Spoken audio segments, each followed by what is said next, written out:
Rasa cemas berlebihan atau cemas berlebih itu sangat mengganggu aktivitas sehari-hari.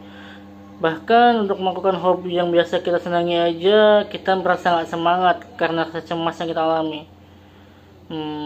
Meski demikian, rasa cemas ini sebenarnya bisa kok diatasi, bisa untuk dihilangkan sebenarnya. Kalau kita sendiri paham dan mengerti bagaimana cara kita mengatasi kecemasan pada diri kita sendiri. Hai, aku Dodo dan balik lagi sama aku masih di channel Cerita Dodo. Kali ini yang akan aku share kalian itu adalah bagaimana cara aku mengatasi rasa cemas yang berlebih dalam diriku. Jadi kalau boleh flashback kembali, aku itu terkena cemas yang berlebihan itu sekitar bulan September tahun lalu, sampai akhirnya bisa katakanlah sembuh di sekitar Maret atau April tahun ini. Jadi nggak sampai setahun memang, karena ya untungnya aku menemukan caraku sendiri ya untuk bisa mengatasi rasa cemas yang berlebihan dalam diriku. Jadi kenapa awalnya aku bisa itu terkena rasa cemas yang berlebih atau kecemasan berlebihan?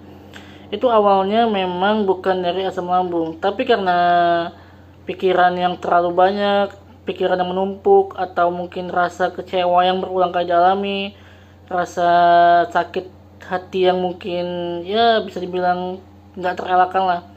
Jadi kepikiran terus, lama-lama malah terkena asam lambung, dan dari situ mulailah rasa cemas yang berlebih itu muncul. Jadi kalau boleh dirunut itu awalnya bukan karena asam lambung sebenarnya, tapi ya nggak salah juga kalau dibilang rasa cemas ini berasal dari asam lambung. Tapi ya karena awalnya itu dari pikiran sebenarnya, jadi dari pikiran beralih ke lambung, beralihlah ke rasa cemas itu tadi. Tapi untungnya nggak lama lah, sekitar ya mungkin 7 sampai 8 bulan ya sampai setahun, aku mulai bisa gitu mengatasi rasa cemas aku yang berlebih. Dulu aku itu kalau cemas, jangankan untuk keluar rumah ya, untuk mandi aja rasanya udah nggak karuan rasanya ya, pikirannya macam-macam lah gitu. Takut kalau tiba-tiba kenapa-kenapa di kamar mandi misalnya. Jadi gitu ya, udah sangat-sangat berlebih cemasnya. Untuk hal-hal yang biasa kita lakukan aja aku merasa cemas. Dan untuk melakukan hobi yang biasa aku lakukan, kegiatan yang biasa aku lakukan, itu juga ya cemasnya ampun-ampunan lah. Jadi bisa dibilang lah, aku itu mengalami anxiety. Anxiety itu sebenarnya nggak bisa kita diagnosa sendiri ya sebelum kita ke psikiater atau psikolog. Tapi waktu itu memang aku gak kesana, nggak ke psikolog atau psikiater, tapi aku cuma ke dokter umum biasa. Mungkin dokter ini biar lebih mudah aku menangkapnya, aku tuh dibilang anxiety. Anxiety itu kan sebenarnya kan rasa cemas yang berlebihan yang kalau udah lama rasa cemasnya mungkin bisa bertahun, dan itu mempengaruhi tubuh. Kayak misalnya bisa mempengaruhi berat badan, mempengaruhi ya segalanya lah. Tapi untungnya aku tuh nggak sampai kayak gitu ya. Tapi mungkin biar dokternya itu nggak sulit menjelaskan ke aku dengan bahasa yang saat ini familiar gitu. Ya udah, kamu anxiety, mengalami kecemasan yang berlebihan. Dan aku juga dikasih obat-obatan lambung waktu itu, ya semacam ya obat-obat lambung biasa, obat-obat kunyah. Belum sampai ke obat-obat yang gimana-gimana sih. Terus aku itu mulailah merasa kayak ini nggak bisa kayak gini terus. Aku tuh harus belajar mengendalikan rasa cemasnya. Harus bisa belajar untuk mengontrol pikiran sendiri. Gimana caranya?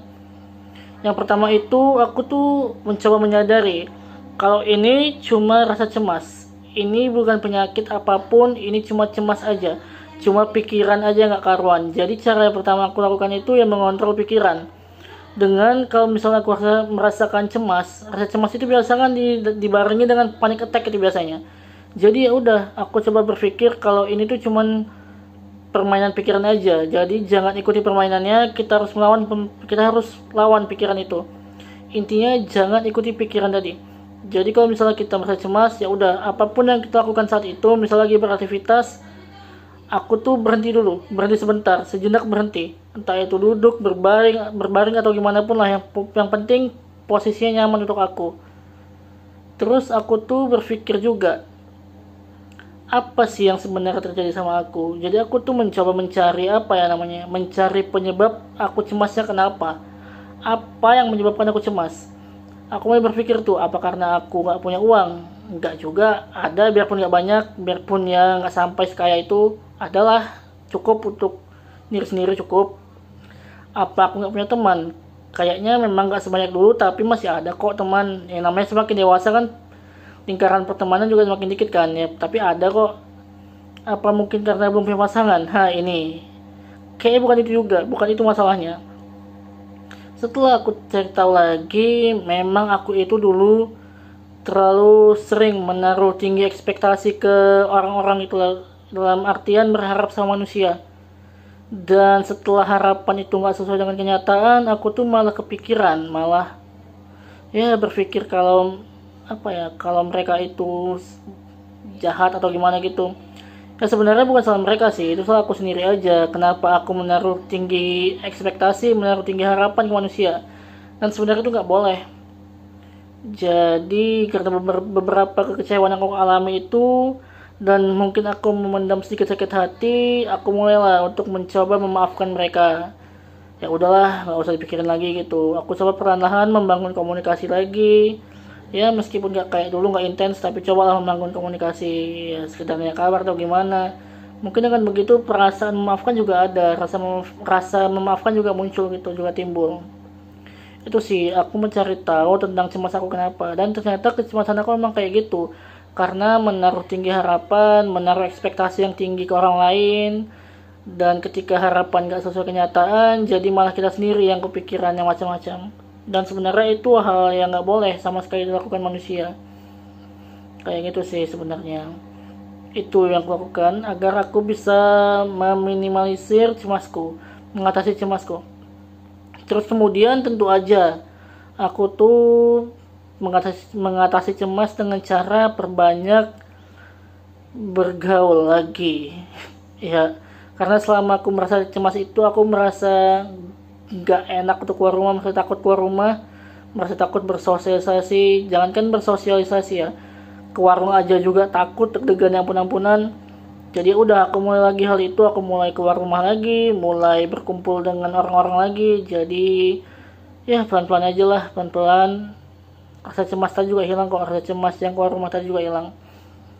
Terus yang aku lakukan selanjutnya itu, aku lebih banyak menonton video-video motivasi sih sebenarnya, bukan video-video yang ini ya, bukan video-video lucu sebenarnya. Video-video motivasi aja, video-video motivasi tentang bagaimana sih cara kita agar nggak cemas, agar hilang rasa cemasnya. Terus yang aku lakukan selanjutnya juga ya lebih banyak beribadah sih.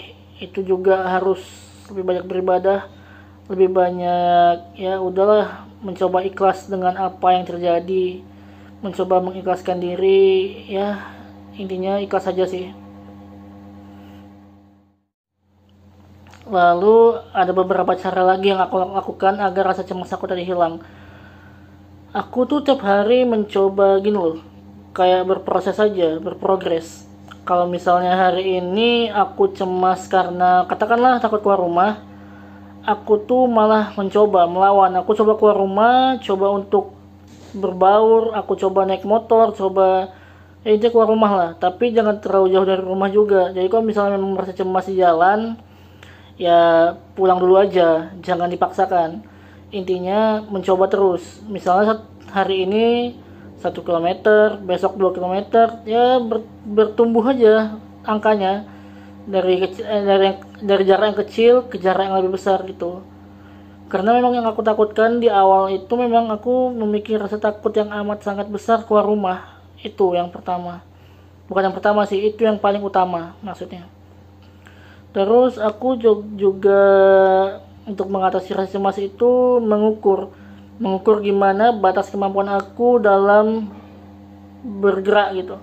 Jadi kalau misalnya aku dulu ya, sebelum rasa cemas datang, bisa gitu bergerak kayak bekerja, karena kan memang keluarga kan buka semacam resto gitu kan. Jadi ya udahlah, sering bantu-bantu, bisa tuh dari pagi sampai malam gak berhenti. Tapi semenjak aku memiliki rasa cemas itu, memiliki rasa cemas berlebih, aku tuh lebih mengukur seberapa banyak aku bisa melakukan aktivitas itu lagi. Kayak misal sekarang kalau pagi ya pagi aja dulu gitu, terus yang istirahat lanjut lagi malam. Jadi nggak yang harus terforsir seperti dulu lagi, tapi pelan-pelan mencoba lagi sih berproses seperti dulu lagi, seperti sebelum memiliki rasa cemas. Jadi kayak gitu sih cara aku mengatasi cemasnya. Jadi yang pertama itu harus tahu dulu kita cemasnya kenapa. Setelah tahu cemasnya kenapa, cobalah kita mengatasi penyebabnya tadi. Jangan langsung mengatasi apa ya namanya, jangan langsung kayak kita langsung naiki tangga. Kalau misalnya kita nggak tahu cemasnya gimana, ya kita susah juga. Jadi maksudnya menaiki tangga itu, kita kan nggak bisa kan kalau dari naik tangga itu langsung loncat ke tangga ketiga. Pasti dari tangga satu dulu, ya tangga satu itulah penyebab kita cemas itu kenapa. Jadi kalau udah tahu penyebabnya gimana, kita bisa lanjut lagi ke step berikutnya, ke langkah 2, langkah 3 gitu. Itu sih yang bisa aku share ke kalian. Oke lah, jadi segini aja lah kali ini video aku tentang bagaimana sih akhirnya aku bisa mengatasi rasa cemas, bisa sembuh dari rasa cemas itu. Berarti kalau aku bilang tadi kan aku mengalami rasa cemas berlebih itu dari September sampai sekitar Maret atau April. Berarti udah sekitaran 5 bulan lalu lah aku mengalami udah bisa kembali lagi normal seperti sebelum cemas yang dulu. Jadi gitu aja. Kalau emang video ini bermanfaat untuk kalian, bolehlah kalian share, kalian komen tentang pengalaman kalian mengalami cemas yang berlebihan. Juga bolehlah kalian subscribe kalau misalnya kalian memang suka pembahasan seperti ini.